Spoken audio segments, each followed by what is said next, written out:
गुप्ता जी, मतलब सधे हुए आंकड़ों के साथ अगर सदन के भीतर जाकर सरकार से आप सवाल पूछेंगे और बार बार पीएम मोदी की ओर से कहा जाता है कि आरोप लगाओ और भाग जाओ, इन लोगों के पास कुछ होता ही नहीं है। बीते दिनों इसी तरह की बातें वो करते हुए नजर आए। तो कम से कम आंकड़ों के साथ उम्मीद यही कि अर्थव्यवस्था के मुद्दे पर अगर बातचीत होगी। हम लोग तो बोलिए बोलिए रोहन जी।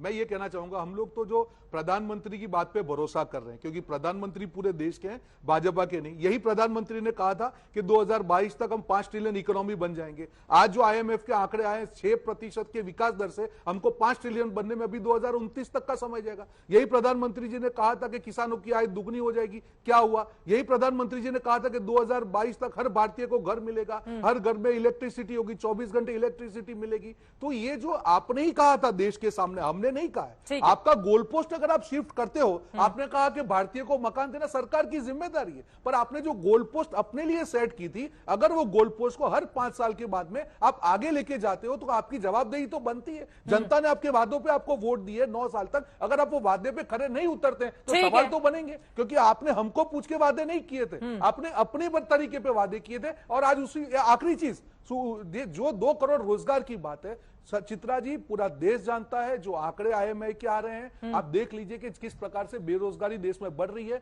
महंगाई और बेरोजगारी ये दोनों मुख्य मुद्दे हैं जिस सरकार इसको ठीक है। बाकी मेहमानों से भी एक एक टिप्पणी जल्दी जल्दी मैं ले लेती हूँ, उसके बाद जफर इस्लाम साहब आप जवाब दीजिएगा। ठीक है, महत्वपूर्ण चीज दी गई है। ठीक है। आरोप प्रत्यारोप के बीच मुझे लगता है कि अश्विनी महाजन जी हमारे साथ हैं, आप अर्थशास्त्री हैं, आप ज्यादा बेहतर तस्वीर रख पाएंगे।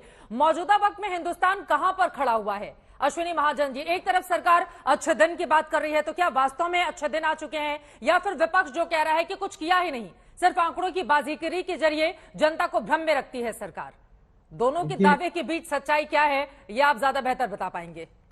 देखिए, जब 2018 और 2022 के आंकड़े लाए जाएंगे तो ये तो ध्यान में रहना चाहिए कि भी ये जो 2 साल बीच में जो कोरोना के गए, तो उसको भी अगर शामिल करेंगे ये तो फिर मुझे लगता है कि आर्थिक विश्लेषण ठीक प्रकार से हो नहीं पाएगा।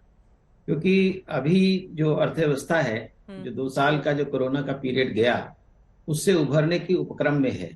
और ये पहली बार अभी इस बार हुआ, पिछली बार से बताया जा रहा है कि ग्रोथ रेट कम आई है। उसका कारण ये है कि उस समय एक हम लो लेवल से चले थे और हमने पिछले साल बेहतर ग्रोथ की थी। इस बार उससे उस तुलना में, यानी कुल मिलाकर के जो इकोनॉमी अब ट्रैक पर आ रही है, क्रेडिट ग्रोथ की बात करें, पीएमआई की बात करें, सभी प्रकार के जो आंकड़े हैं, मैन्युफैक्चरिंग सेक्टर में बेहतरी हो रही है। और आज ये बात सही है कि करंट अकाउंट डेफिसिट भी बढ़ा है, लेकिन जो सरकार की तरफ से प्रयास हैं वो भी सामने दिखाई दे रहे हैं। प्रोडक्शन लिंक्ड इंसेंटिव स्कीम के माध्यम से मैन्युफैक्चरिंग सेक्टर को रिवाइव करने की बात आ रही है, तमाम प्रकार के।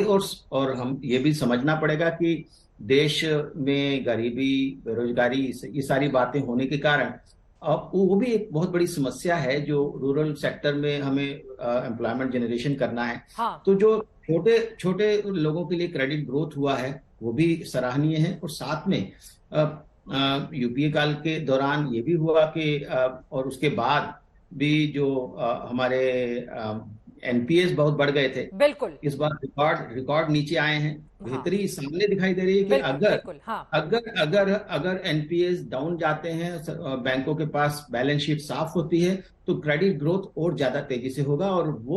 और ये दूसरी बात यह है कि जो इन्फ्लेशन है, खासतौर पे 2 कारणों से, एक तो फूड की हमारे पास सरप्लस है उस कारण से, क्योंकि दुनिया के पास फूड की कमी है, और दूसरा हम सस्ता तेल खरीद पा रहे हैं। इस कारण से, दोनों कारणों से हमारी जो इन्फ्लेशन है आगे आने वाले समय में भी कम रहने वाली है। लेकिन लगातार इस तरह के आरोप भी लगते हैं, रुपया कमजोर हो रहा है, और वहीं दूसरी तरफ तमाम कमियां भी आपकी ओर से गिनाई गई हैं, लेकिन आप कह रहे हैं कि सरकार के प्रयास उससे कहीं ज्यादा बढ़े। एक बार मैं जल्दी से चाहूंगी, सरकार की ओर से जो दावे किए जा रहे हैं अर्थव्यवस्था के मोर्चे पर, वो दावे क्या है, उसके बाद में चर्चा में आगे बढ़ूंगी। अगर वो आंकड़े हम एक बार फिर से अपने दर्शकों के सामने रखें, क्योंकि सरकार की ओर से बार बार यह दावा किया जा रहा है कि दुनिया भर में जब अर्थव्यवस्था के मोर्चे पर कई ऐसे देश हैं जो गंभीर संकट का सामना कर रहे हैं, उस ऐसे वक्त में हिंदुस्तान की स्थिति कहीं ज्यादा बेहतर है। मोदी सरकार की ओर से बार बार यह भी दावा किया जा रहा है कि दुनिया की 5वीं अर्थव्यवस्था हिंदुस्तान बन चुका है। और आगे आने वाले वक्त में ये देखिए, मोदी सरकार के जो दावे हैं, गरीबों के लिए रोज 11,000 घर बन रहे हैं,